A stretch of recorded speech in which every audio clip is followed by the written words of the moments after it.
শহর কলকাতার খবরে নজর রাখা যাক। কলকাতায় ফের আক্রান্ত একজন ট্রাফিক সার্জেন্ট। জোড়াবাগান থানার ঘটনা। জোড়াবাগান এলাকায় এক মদ্যপ চালক রাস্তায় বেপরোয়াভাবে গাড়ি চালাচ্ছিল। তার গাড়ি আটকাতেই সার্জেন্টের উপর চড়াও হয়ে ওঠে সে। গাড়ির চালক সহ 3 জন গ্রেপ্তার। কিন্তু এই ধরনের মানে কোথা থেকে আসছিল এই গাড়ি? এই গাড়ি প্রথম জোড়াবাগানেই ধরা পড়লো যে বেপরোয়াভাবে চালানো হচ্ছে। তার আগে কোনো ট্রাফিক বুথে কোথাও ধরা পড়েনি কেন? আমি একটু জানবো। বিশ্বজিৎ রয়েছে আমার সঙ্গে। বিশ্বজিৎ,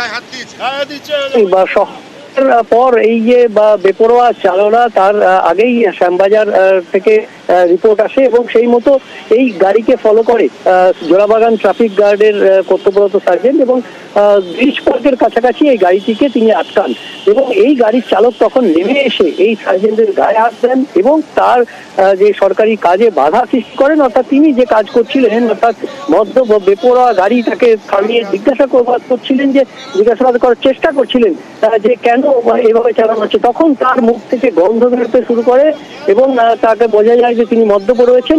তা সত্ত্বেও আরেকজন সার্জেন্ট সেখানে চলে আসেন এবং ব্রিথ অ্যানালাইজার দিয়ে তাকে টেস্ট করা হয়। মদ্যপ অবস্থায় তাকে গাড়ি চালানোর জন্য তাকে আটক করা হয় এবং যে সার্জেন্ট কর্তব্যরত অবস্থায় ছিল তাকে ধাক্কাধাক্কি করা, অর্থাৎ তাকে আক্রমণ করা এবং সরকারি কাজে বাধা দেওয়া, এই ধারা দেওয়া হয়েছে। এবং এই যে চালক, তাকে প্রথমে আটক করা, তারপর অ্যারেস্ট করা হয়েছে বলে পুলিশ সূত্রে জানা গেছে।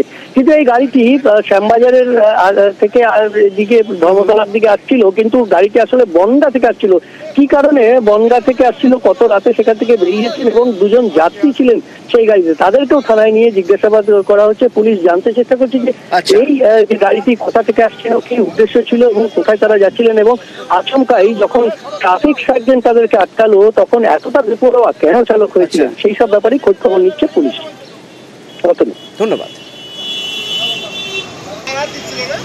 আপনার গায়ে হাত দিচ্ছে ওই ছেলেটার। আমাদের ঘটনা যখন গাড়ি নিয়ে ঘুরছে, একে আমি ইন্টারসেপ্ট করি, মদ খেয়ে আছে, মদ খাওয়ার কারণে একে দাঁড়িয়ে রেখে যাই, যেহেতু আমার একটা গাড়ি খারাপ আছে।